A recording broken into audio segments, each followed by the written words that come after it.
படிச்சதை தான் நிறைய கற்றுக்கிட்டோம். அதுக்கப்புறம் ஆன்லைன் ஃப்ரெண்ட்ஸ்லாம் இங்கே இருக்கிறாங்க. அவங்களால இன்னைக்கு பார்க்க நான் நினச்சி கூட பார்க்கல. ஏன்னா எல்லாரையும் தெரியும், எல்லாருக்கும் எனக்கு தெரியும். ஆனால் இன்றைக்கி தான் மீட் பண்ணுறோம் ஃபஸ்ட் டைம். அதுலேயே ரொம்ப படித்தோம். என்ன ஒரே விஷயத்த சார் 10 தடவை சொல்கிறாருன்னு நினைக்காதீங்க. 10 தடவை சொல்லும் போது ஒரு விஷயம் ஆட் பண்ணி சொல்கிறாரு. அந்த ஆட் பண்ணுற விஷயம் நம்மளுக்கு எக்ஸாமில் கண்டிப்பாக வரும். அது அந்த ஸ்டோரியாக நீங்கள் படிக்கும் போது அது எது நம்ம ஆப்ஷனலில் வந்து அந்த ஸ்டோரி தெரிஞ்சுக்கிட்டா தான் டெலிட் பண்ண முடியும்.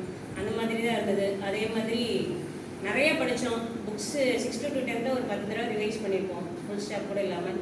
ஆனால் ஒரு தடவை படிக்கும் போதும் ஒரு ஃபுல் ஸ்டாப் எக்ஸ்ட்ரா ஏதாவது ஒரு பாயிண்ட்டு கண்ணில் படும். அந்த மாதிரி தான் இப்போ இருக்குது. இப்போ இருக்கிற காம்படிஷனில் இன்னும் என்ன அதில் இருக்குதுன்னு நம்மளே தேடி படிக்கிற மாதிரி இருந்துச்சு.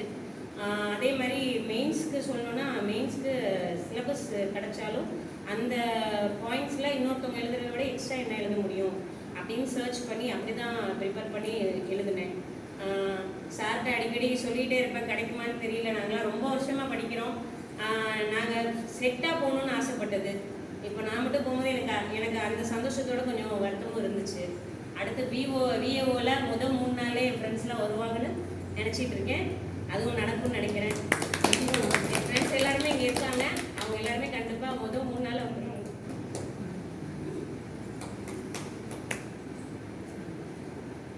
உண்மையிலே வந்து விதமாக சொல்லி வந்து நம்ம எதாவது ஏற்கக்கூடிய மனநிலை வேணும். சரிம்மா, சொல்லுங்கள். அவங்களுக்கும் ஆல் தி பெஸ்ட்.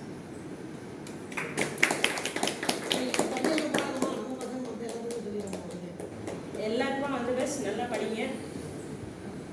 நீங்கள் திருப்பி இங்கே வரணும், நான் வருவேன், வந்து பார்க்க வருவேன். சார் போர்டு வர சீஃப் கெஸ்ட்டாக வராங்கன்னு அந்த இதுக்கு நான் கண்டிப்பாக வரேன், வந்து பார்க்க உங்களால்.